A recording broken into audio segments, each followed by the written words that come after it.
Hi, my name is Jerry Cobb, and I am State Services Director for the BUILD Initiative, and we are pleased to welcome you today to this discussion on Common Early Learning and Development Standards as part of the K-3 consortium work. I will go ahead and say right off the bat for everybody, if you will either press the mute button on your phone so we don't get the outside noise like the phone call I'm hearing right now. If you don't have a mute button, you can press *6 to mute and *7 to unmute. And the preference is that everybody do that themselves, and that way you can control when you're unmuted again as well. We really want this to be a conversation and not just a formal presentation, although we do have slides for a presentation. But we want to hear from you, your questions, your thoughts as part of this process to make it as interactive as possible. This is about getting you the information you need as part of this important project that you're a part of. As part of this process, as our speakers are speaking, and they will stop along the way to get your input and to ask questions as well, but feel free, even as they're speaking, to interject any comments that you may have, and you can do that by either clicking on the raise your hand button so that we know to call on you, and we'll tell you then to unmute yourself, or else to put a question in the chat box as well. And if you do type in your chat box question, we'll then interject that as part of this conversation as well.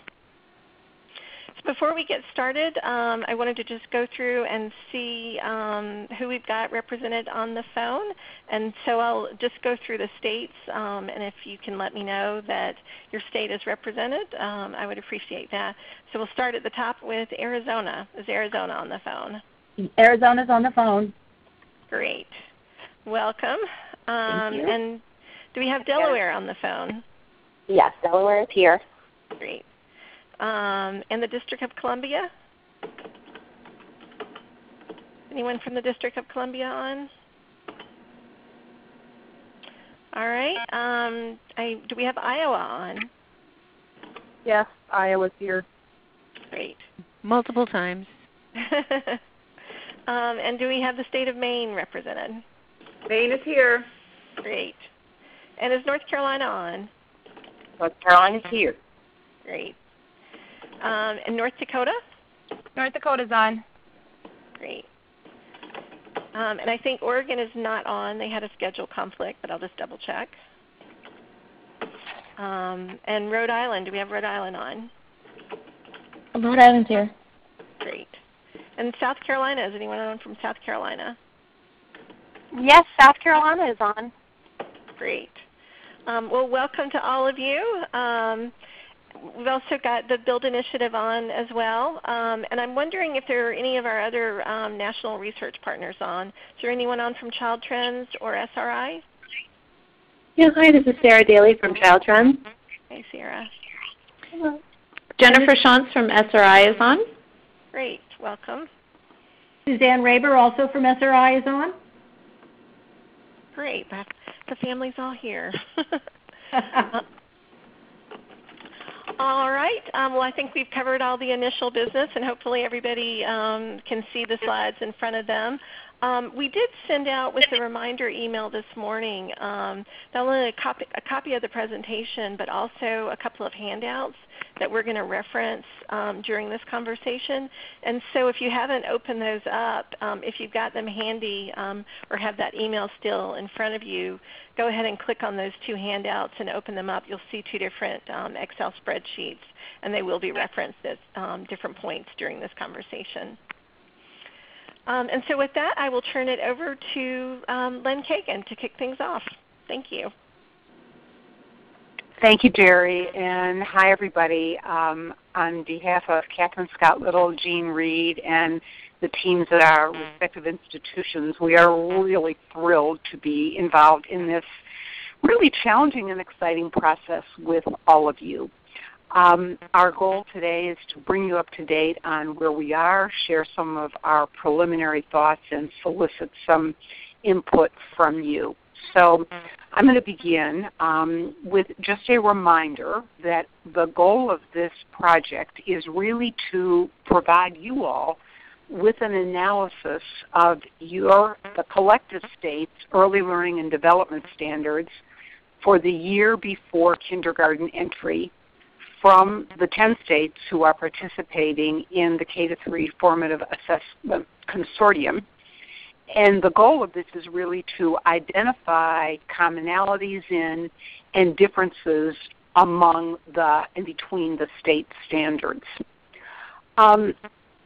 So far, we have really focused our work in 3 major areas.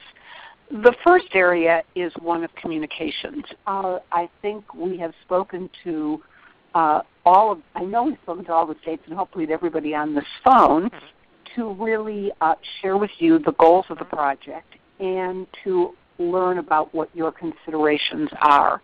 We've assigned one of the 3 of us, Catherine, Lynn, or Jean, as sort of the lead contact in case anything comes up in the interim related to the project that you'd like to be in touch with us about. From a methodological point of view, we have collected all of your documents. We have verified what the unit of analysis is going to be, and that's been very helpful and very exciting. We have also been working on the methodology.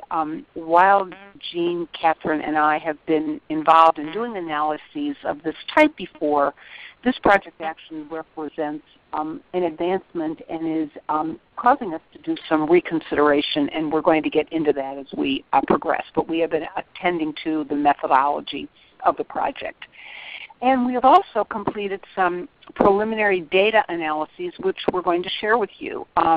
We completed the data collection for an organizational analysis, and I want to acknowledge Julie Casper from Teachers College, one of our graduate students who has been working on this with us.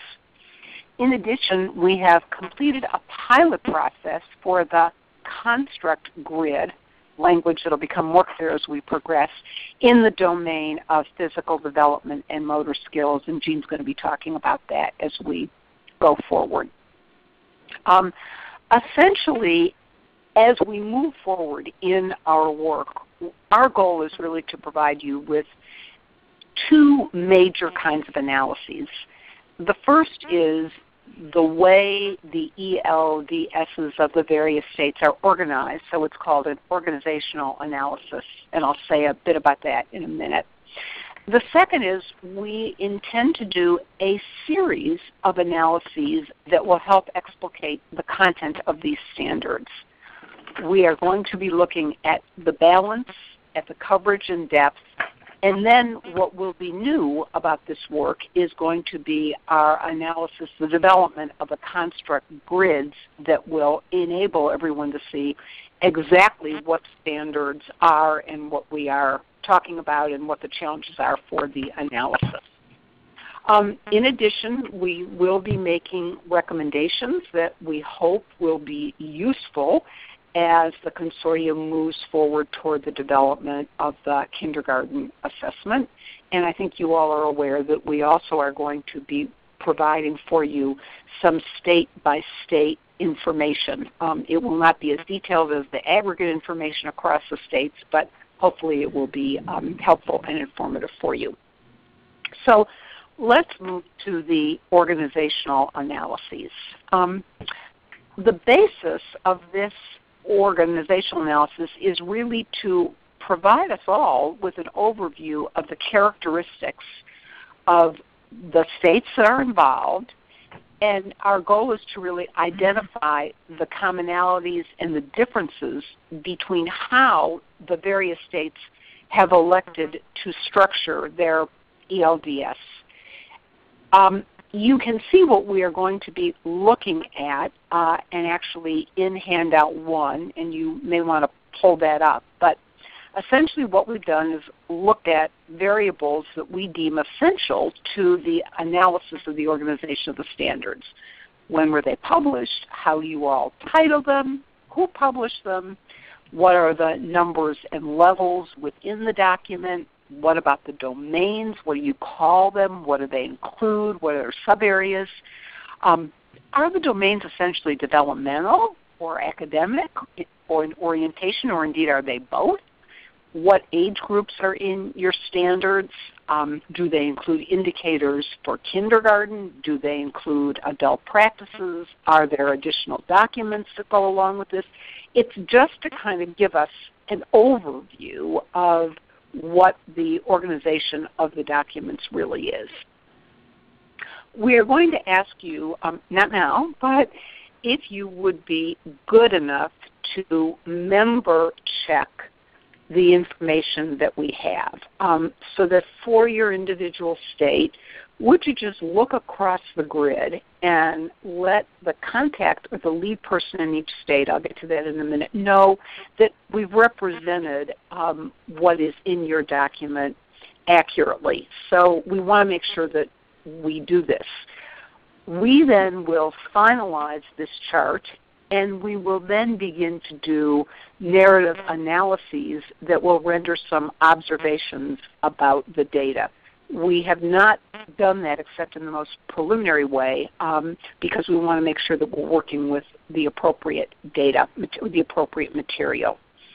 But so who are your state's contact members? We identified that in our phone conversations with you, but just as a reminder, it would either be Catherine or Jean or myself, and the states, as we assign them, as well as our emails, are attached for your reference.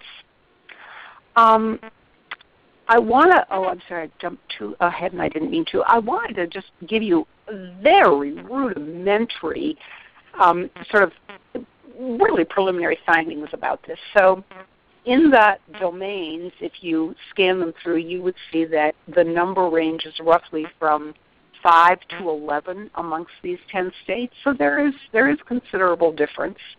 The levels or the subdomains actually ranges from 0 to 37. So we're going to have fun with that analysis. The age levels that you included, some of you actually begin your standards with infancy, some look at the end of the toddler years, some focus on 3 to 5, some on kindergarten, so that they look very, very different. And indeed, in some of the cases, kindergarten indicators are included, and in other cases they are not. In some cases there are supplementary materials are included, and in some cases they are not. So although we're sort of all in the same general area, there are differences that are noteworthy, and our goal will be to confirm these, but also to discuss them and what we think they mean.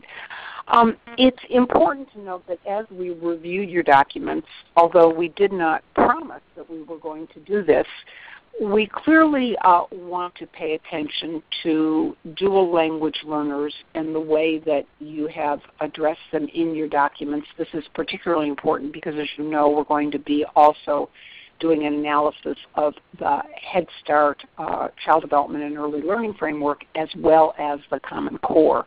So dual language learners is critically important. We also will be looking to the degree that you have rendered guidance to children with disabilities. And then if there are unique features to your documents, we do want to highlight those and make sure that indeed they are recognized. So you have the materials in front of you, and we are happy if you have questions now or later. Please raise them. But we are looking for either a verification or a change from each state to make sure we've got this content right. I think I'll stop there and see if Catherine or Jean want to add anything, or if there are any questions from anybody on the line.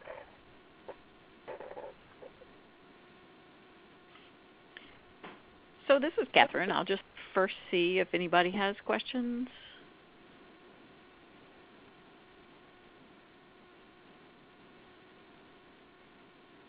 I do think, although on the surface these data look like kind of no-brainers, you might say, well, what's the big deal?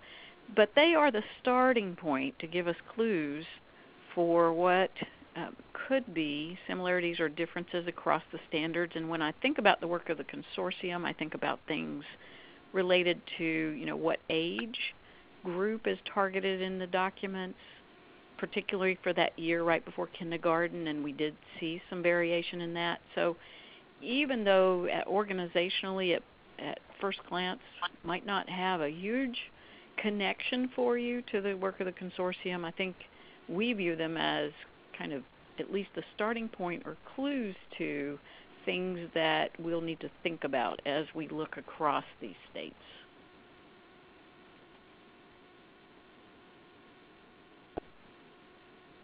All right, so hearing no questions at this point or comments, thoughts, we'll move now into the second type of analyses that Lynn mentioned.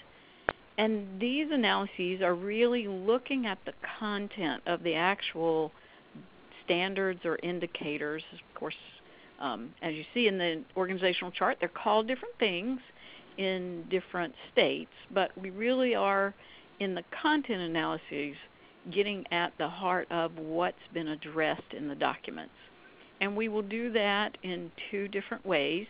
I'm going to talk about the balance and coverage depth analyses that we will do, and Jean will be talking about the construct grid that we will produce that gives you an even more precise picture of what the standards look like.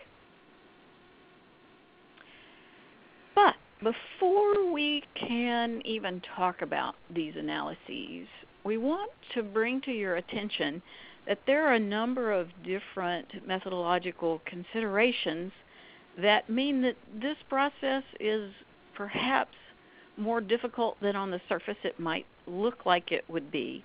Because on the one hand, say for instance, developing a grid that shows all the indicators from 10 states, seems like you would just, you pick up an indicator from a state and you plunk it in the grid and you just go about your business. But the things that we are thinking about as we develop our content analysis methodology really are kind of under the surface and fairly technical and very detailed. And so before we even talk about the kinds of analyses we would do, we wanted to make sure that you know that we're thinking about considerations related to your documents that, on the surface you might not see as something that would come to your mind.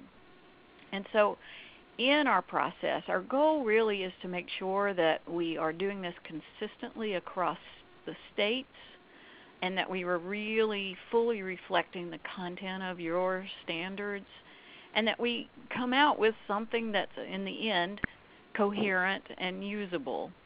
And so it really isn't as simple as you might think, because what we see in the standards documents is that they're structured differently. You heard Lynn talk about that.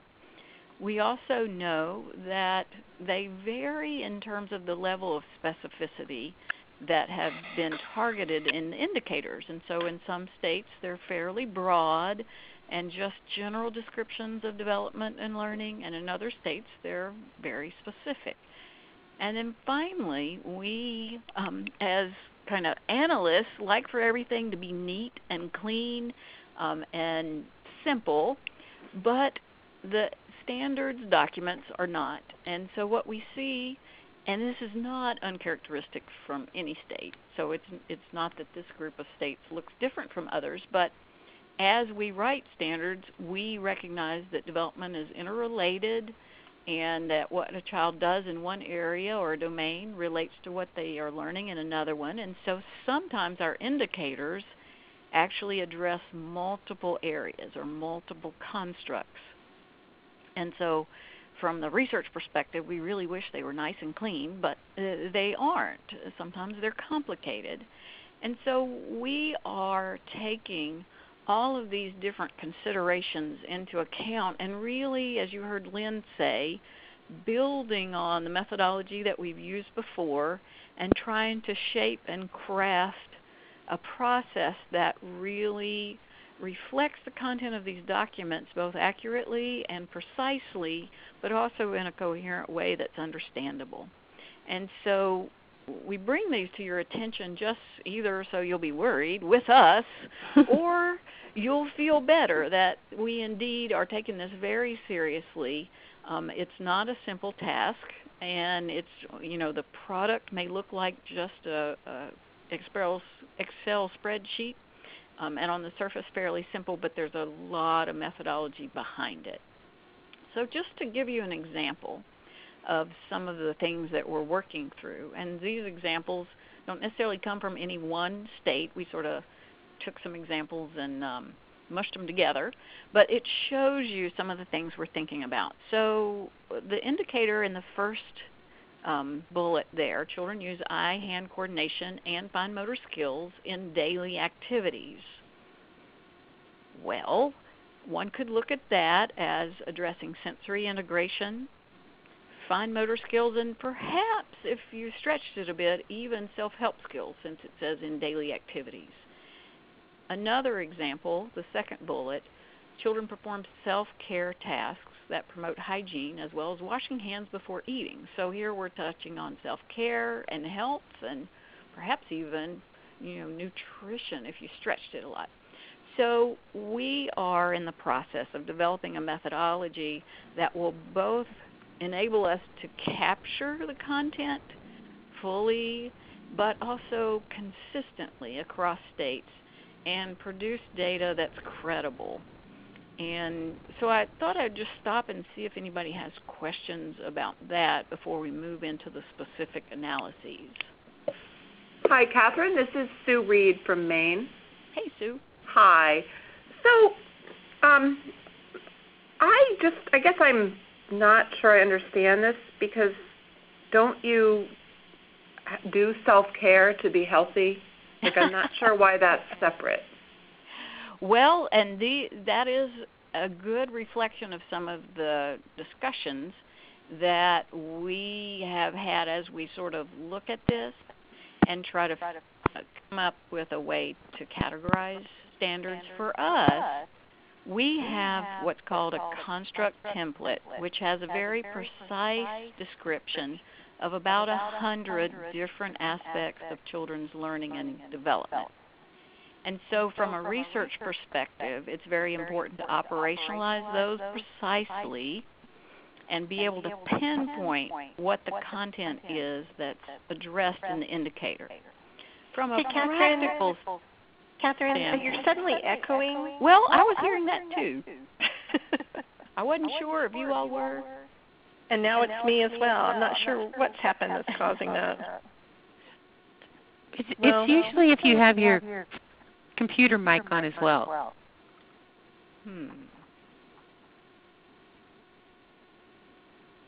Okay. See if that's better.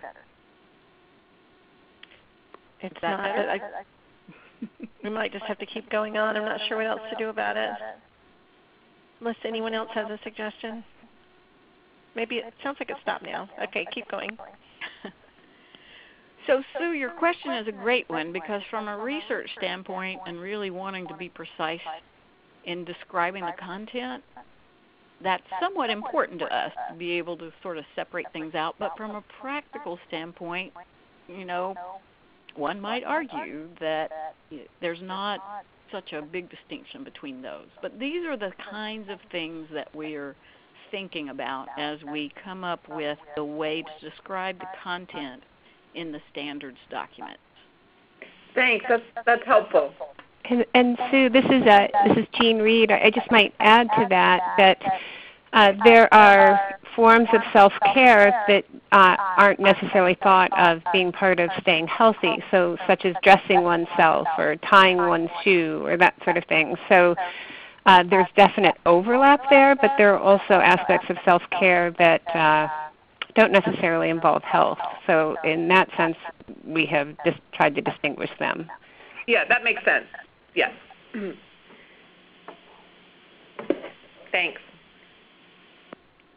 So the good news is we've got a system, and we are building on it, and we do feel confident that we'll be able to describe the content of your document. Respecting fully, we also have a lot of experience in the field writing with you what goes into the standards document. So all of that together means we're really taking this process very seriously in terms of thinking through the methodology. So I'm going to move now to just describing two aspects of the content analysis that we're going to be doing, and we call them, these are our words, balance and coverage depth analyses. And in this case, our purpose is really to just give an overall picture of what's been addressed in the standards. And so for this type of analyses, we really are looking sort of from a bird's eye view to see what's been addressed, how much emphasis has been placed on specific aspects of children's learning and development, and then because it's numerical data that I'll describe in a minute, we can actually turn it into something you can compare across documents. So while these content analysis that I'm talking about now don't give you a very, very precise picture of each individual indicator from a state or a group of states, they do tell us sort of within a general overview what's been covered and what hasn't, and what's been given more emphasis than something else. So I'm going to describe just a little bit for you the process and then show you an example of what the data from this particular type of analyses look like.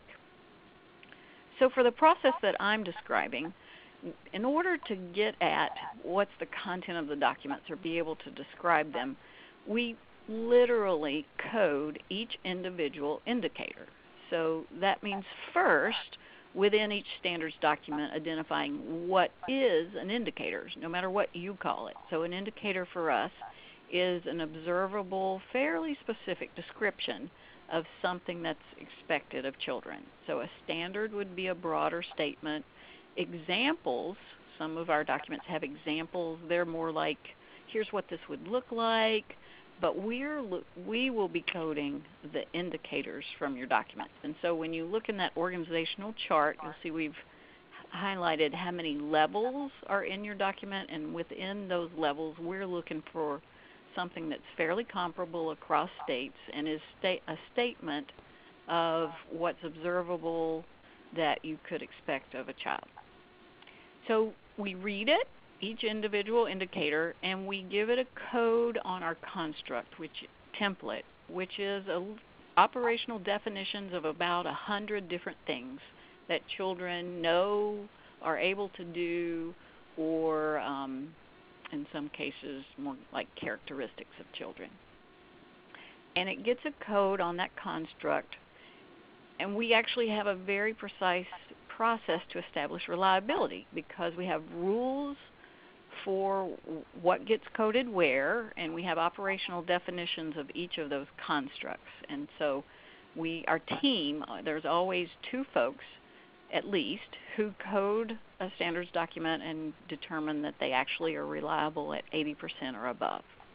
So what that tells you is this is fairly precise, it's systematic, and it's credible because we check it out. Then once we have that, so we have a code for each indicator, we can calculate the percentage of indicators that were coded in 2 different ways. The first way is what we call the balance percentage, and that's across all the indicators. What percentage were coded to each of the 5 domains? And so those 5 domains are very familiar. They're based on the National Education Goals Panel, and just shorthand, they're called physical, social, emotional, approaches toward play and learning, language and communication, and cognitive development and general knowledge. So our first bird's eye view is which of those domains are addressed by the most indicators, the highest percentage.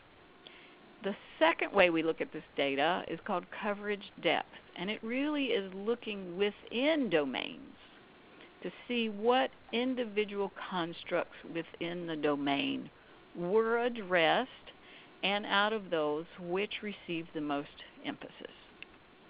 And so an example of what a balanced set of data might look like, or a chart, is here, and this is no particular state, it's just made up, but you can see the 5 domains. So the blue would be the physical domain, the red, the social emotional, the green, approaches toward learning, purple, language, and cognitive is orange. And it gives you just a picture to say, okay, if this were a state, most of the emphasis is in the cognitive domain, language is second, and sort of the other 3 domains are fairly equal. So it gives us a broad stroke picture of what the content looks like within the documents.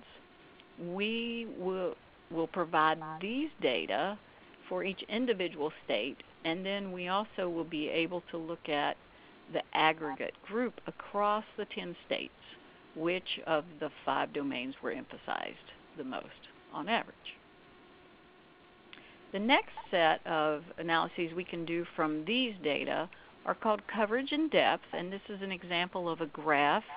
And what we see here is within the physical development and motor skills domain, we can see which of the separate constructs were addressed in an example state, or a fake state, if you will, and how much emphasis there was placed on each. And what this tells us, if you look at this graph, the next to the bottom line there is the longest. That's gross motor skills. So gross motor skills were emphasized roughly twice as much as any of the other constructs that were addressed.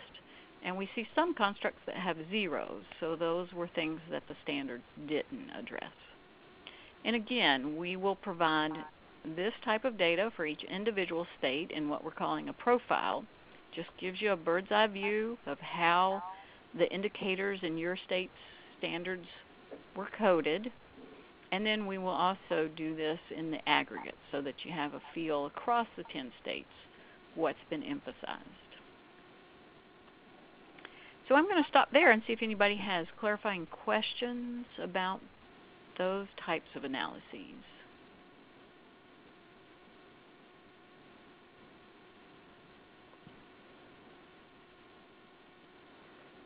Is there any standard to compare this against, like at age 5, it makes sense that 1/8 of the standards relate to X? So, Susan, that is a great question, and the answer is yes and no. There is no ideal, and so there's not any kind of research or theory out there that says all the domains ought to be equally emphasized or not equally. However, there are some general things to guide the way you look at the data. So for instance, if we were looking at the balanced data and saw a domain had really been left out or had only 2%, that's probably too few. If we think about a particular age, there are some skills that we might differ on exactly what we put on the list, but we could probably imagine would be particularly important at, say, the pre-kindergarten age versus infant toddler. And so we would be looking and see, wow, those weren't addressed, or those were really under or over-emphasized. So the answer is no, there's not a standard, but there are some, I guess I'd call them rules of thumb or general guidelines that sort of make sense based on what we know of child development and learning. And of course, doing this across multiple states gives us a feel for what the range looks like, and sort of are most states looking similar in terms of percentages or different. And that might actually help us address sort of the root of your question, which is what should this look like? Right, thanks. Mm-hmm. This is Lynn. I do want to underscore that this has been a topic of debate for a long time in the literature. And if you come from a lens where you think cognition is really important or social emotional, you would advocate for a greater tilt in the balance.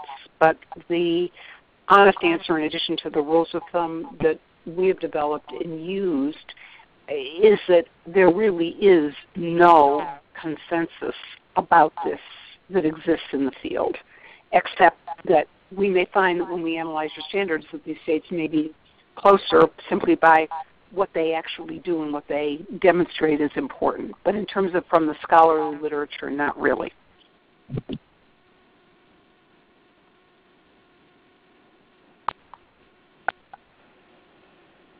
So this is the part of the process that we have, I guess I would say, a better handle on. We've done it before. We are making adjustments in kind of our rules for how we do this to make sure that we're accommodating the particular needs of this process and this project. But we're well on our way. What we need to do now is to actually code all domains from all states, because at this point we have piloted everything with the physical domain across the 10 states, and so we have some coding left to do. And then after that, we will calculate the balance and the coverage depth percentages, which will be aggregated across the 10 states. And then we will develop an individual state profile for each of the states. And this really will just be the data that we talked about, not a narrative. But it's not what you would take immediately and say, okay, this is what we need to do with our standards. But it does give you a sense of what's been emphasized in your standards. So Jean is up next, and she's going to talk about what we're calling the construct grid, which is kind of closer to the data, if you will, less of a bird's eye view. Thank you, Catherine, and hello, everyone. This is Jean Reed. And as Catherine said, I'll be talking about the second big part of the content analyses, which is what we're calling the construct grid. And this is where the methodological considerations that Catherine was talking about earlier really come into play, because this is not something that we have done in this exact way before. So we're applying a lot of what we've done and what we know, but there is some new ground here, and we're thinking it through very carefully as a result. So the purpose of the grid is to provide a tool that can be used to show the similarities and differences in the content of the standards from the 10 consortium states. So what we're trying to do here is to present the state indicators in a way, from all 10 states indicators, in a way that allows us to visually compare what is covered, what is not covered, and how states have covered particular constructs of early learning and development. So this is where we want to provide a very specific picture of each indicator from each state. And as you all know, there are a lot of them. So it's a bit of a challenge. So far, we have piloted a process in which we have created a construct grid that presents all 10 states indicators just from the physical domain at this point. And we've sent you a sample of what it looks like. So I would suggest that if you can, to look at Handout 2 at this point. Is there anyone that doesn't have that or is having trouble finding it?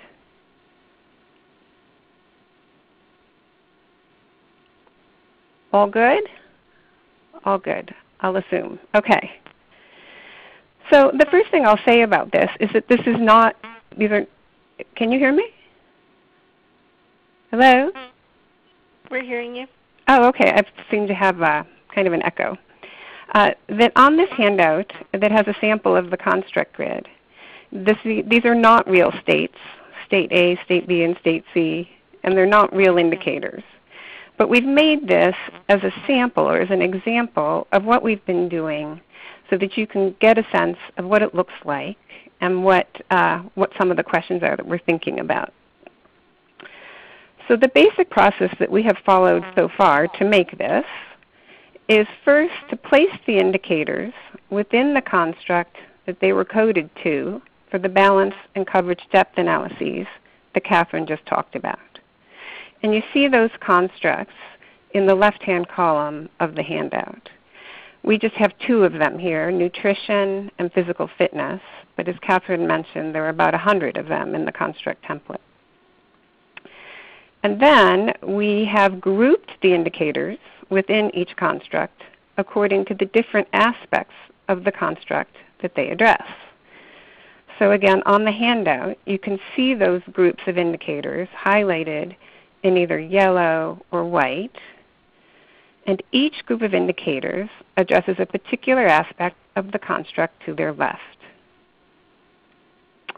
And then we didn't want to stop there, and we decided that we would also cluster the indicators within each group to place them on the same row as other indicators that address very similar content, sometimes with almost the exact same wording.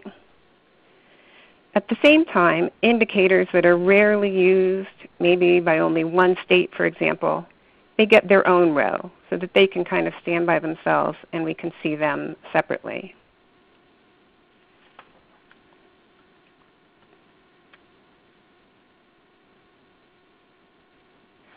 So the data from these analyses will provide an indication regarding the extent to which states have addressed similar content in the same manner, and perhaps what they've not covered, what may be missing. We will make observations about variation in the level of specificity of the state's indicators. We can identify examples of indicators that are unique to one or two states. That gives us an ability to point to outliers that may be instructive. And it will provide an indication of how the content in the state standards is similar to or different from the Head Start framework and the Common Core, Kindergarten Common Core in English Language Arts and Mathematics. So on that grid, we would add another column for the Head Start framework indicators, and another column for the Common Core indicators in English Language Arts and Mathematics.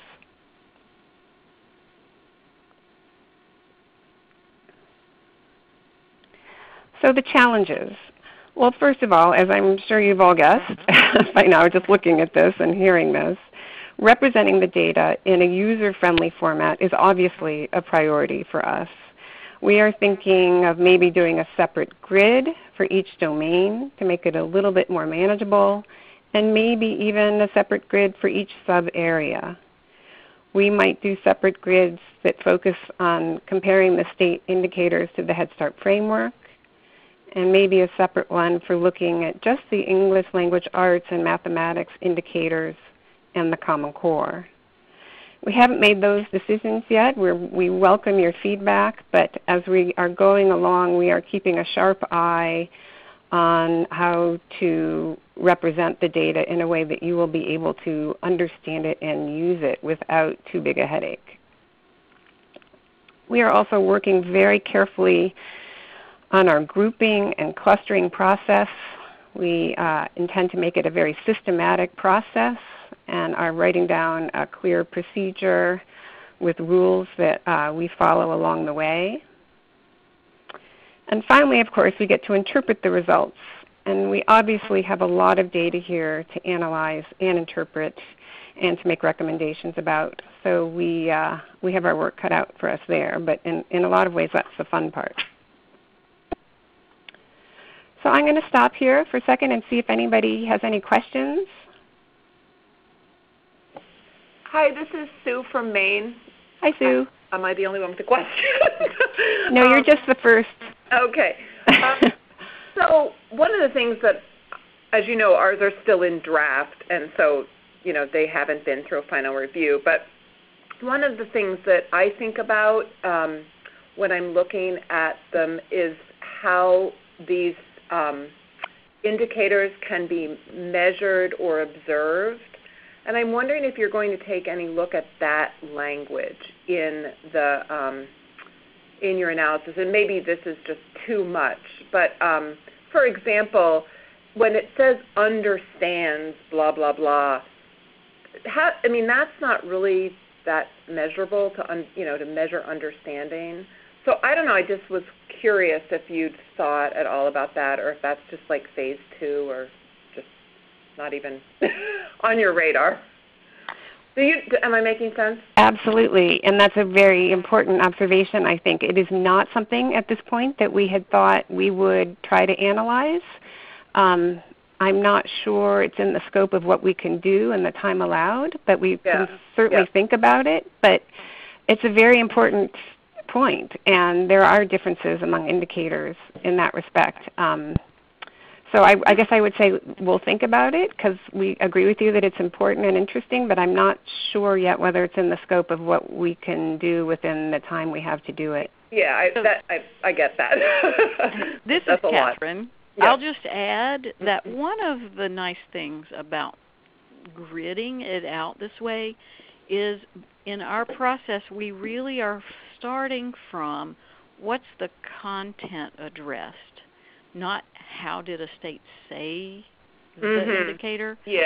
But because it's focused on the content, across the rows you'll be able to see how states said things similarly or differently. Exactly. And so while one state might have said understand, another state might have said something else. So that's not addressing how you would measure it, but at least at the level kind of a face validity check, you'll be able to see, wow, somebody else had thought about saying that differently. Yes, and that's going to be very helpful when we look at the analysis.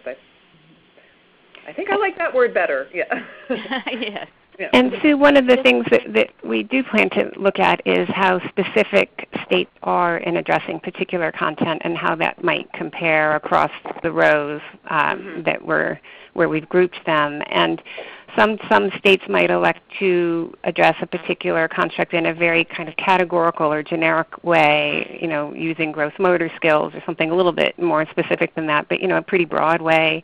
And another state might be very specific about galloping in a certain way or running in a certain way. And there are some shades of differences there too in terms of how you might measure it. But so you could see that, but I don't know if we'll pull it out as a separate analysis. Yeah, I realize that just seeing that on paper is going to be so helpful. That's our hope. Yeah.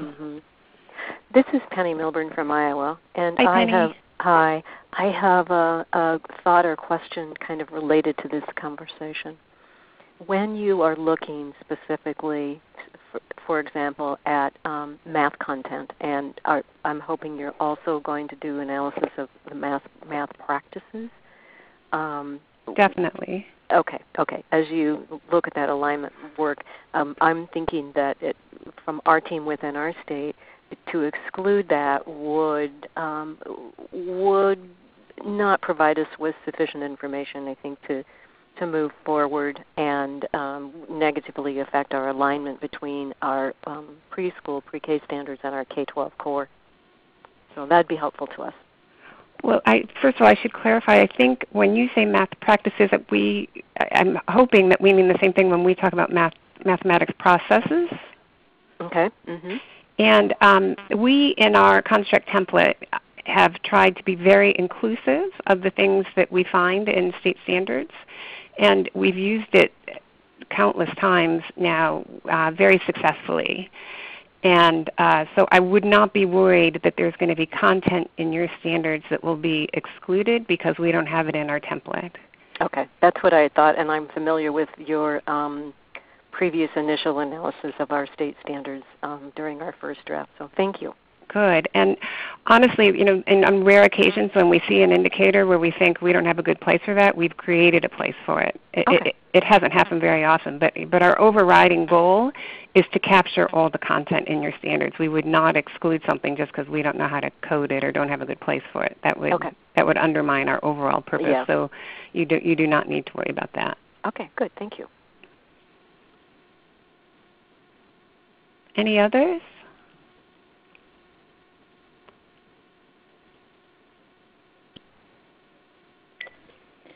Jean, this is Jennifer from SRI, and I was wondering how you all will capture what might be missing potentially across all of the consortium states in terms of indicators. That's a very good question, and there are really two ways we can do that, or will do that. The first is in the coverage depth analysis, which Catherine talked about, where we break down by construct within domains what percentage of indicators in the state standards are devoted to each one of those constructs. And if the coverage depth percentage, as we call it, is 0 for any of those constructs, we know that none of the indicators addressed that construct. So it would be missing. It would not have been covered.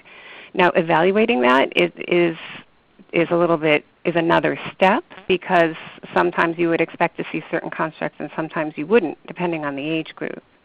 But that's kind of the first order of how we tell whether something's been covered or not been covered. And then in the construct grid, again, on the left-hand column there, we're going to have all 104 constructs, or we may break them up into separate construct grids, as I said, to make it more readable, but all of those constructs will be represented in the grid. And if there are no indicators placed in the row for a particular construct, you will know that it was not covered. Or if there's only one, you would know that only one state covered that construct. And you would also be able to see how the state did so. So there are two ways to get at that question, if I understand you correctly. Yep, that sounds great. That's really helpful.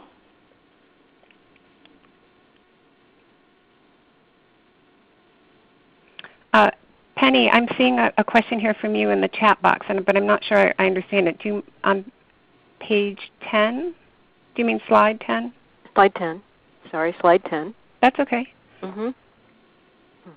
We're just interested, I think, here in our state with the opportunity for you to share in a little more detail some of the qualitative data points.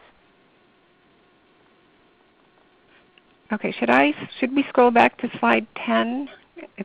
Yeah. Oh, there we go. Yes. That looks like. And Jean, this is actually a question from another individual on our team who does not have good access. So I'm going to be, I can't totally interpret this question for you. We might have to get back to you. So I'm just not sure I understand the question. Would we be able to share the data that we collected from the organizational analysis? Is that the question? Yeah, I'm thinking, what did you use to make some of these qualitative decisions about your various data points? And actually, I would imagine I may have to get back to you, Jean, with any more information about this particular question. Okay. And Melissa, I see that you're adding there, it's page 10 in the report. Is that the analysis? Oh, plan? In the report. Okay. Yeah, maybe we should address that separately because I don't think we have that document in front of us. Right, let's do that. And we're happy to do that. It just might not be, this might not be the time to do it. Okay, good. Thank you. Sure. So Any others? This is Catherine. I know we can address that later, but I do want to be sure that not knowing exactly what the question is, I'll just say, in a general principle, our focus is on the collective group of standards, and we will milk those analyses and observations and explain how we did everything, probably in ad nauseam. You probably not want to hear from us again on that. But for an individual state, because the focus is more on the collective group, we will not do of an extensive amount of either analyses nor reporting back things. Now, you're going to hear Jean in a moment talk about a member checking process. And so we do want to have input from this group on sort of how we look at things and maybe even what we focus on when we report. Because if you know our team, we typically write more about everything than anyone ever wanted to know. And so we do envision a process where a few of you all would sort of help us in terms of thinking about the process that we're using and what data are helpful and that type of thing. So not knowing if that answers the question, that's at least giving you some of our thoughts around what data are reported and how decisions are made about that.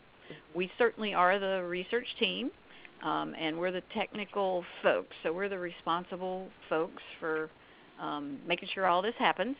But we will, as Jean will talk about in a minute, have a process where others have some input into that.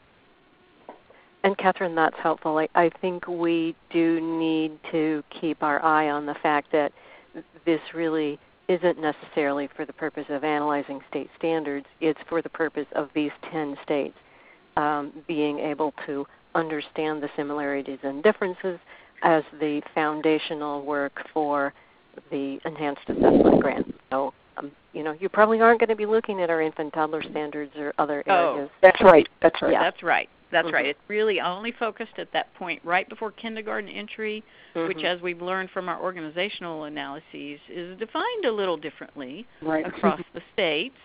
So there's a good one for the consortium folks to think about.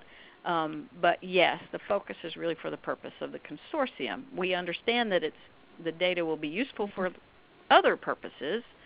We just have to be realistic about, for an individual state, it's kind of you looking at your state profile and then thinking about what we've learned from the group of states.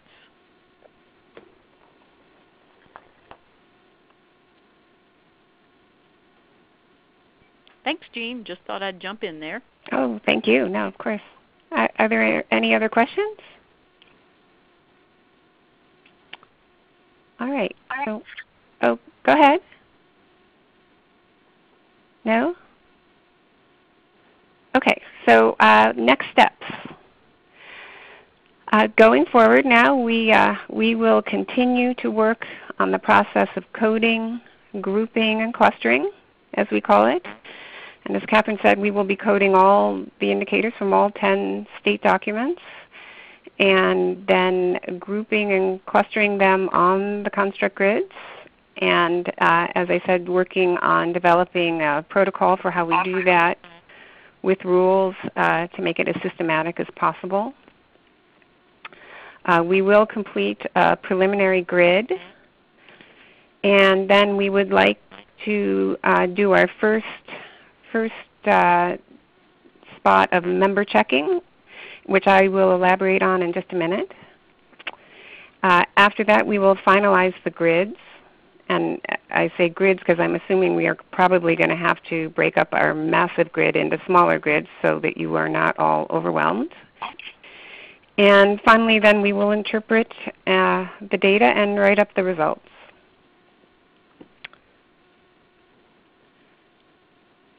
So for our first member checking process, we would like to extend an invitation to you all.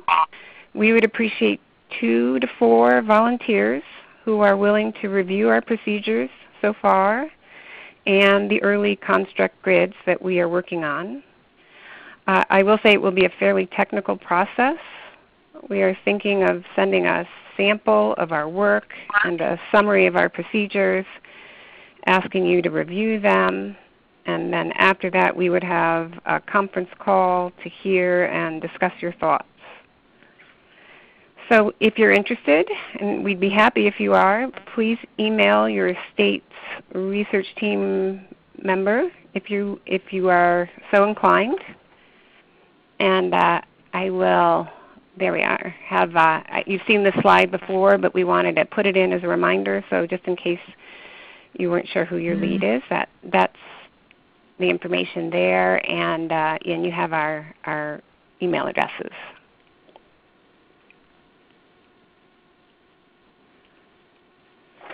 All right, so unless there are any other questions, I just want to say how thrilled we are to be doing this project with you all. and very much hope that it will be useful to you. That's our primary goal here, and we think about it a lot. It's not just to do an analysis, but to do an analysis that will be useful to you and the important work that all of you are doing. And I believe our team's next contact with all of you will be at the first meeting of the consortium, which I believe is scheduled for March 26th. And Lynn and Catherine, do you have anything you'd like to add? I don't, except to say that I would really welcome feedback in this call, and also we all would welcome feedback from any of you. And if there are more questions about what is entailed in this volunteering responsibility, we'd be happy to talk with anybody individually about it. So you should feel free to be in touch. So, and this is Catherine. We really are thrilled to be doing this project and recognize that it has important implications both for the consortium as well as for your individual state. And this has been just an opportunity to touch base, tell you where we are, give you some of our preliminary thinking. We've asked for two things. One, we've asked for someone from your state to take a look at Handout 1, the organizational coding grid, and just make sure we got it right, because we definitely want to make sure that all of our information is accurate. And then the second thing is if you would think about volunteering to help us out as a reviewer over the next few weeks. It will probably take about an hour to two to review materials, and then a conference call, which I'd estimate about an hour. Beyond those two things, it's really not a commitment or anything that we anticipate needing from you over the next few months, certainly before March. But as Lynn said, if you have questions or comments, we're all ears.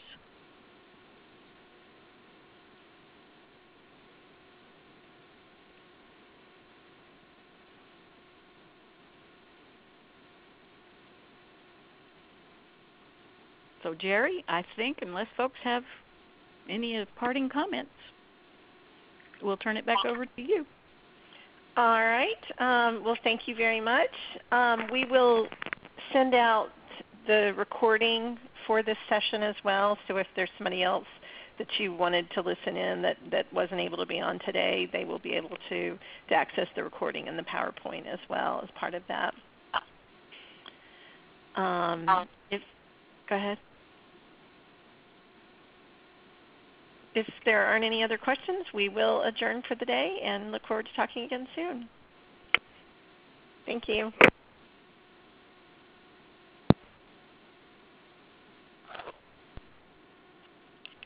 Thank you. Please stand by.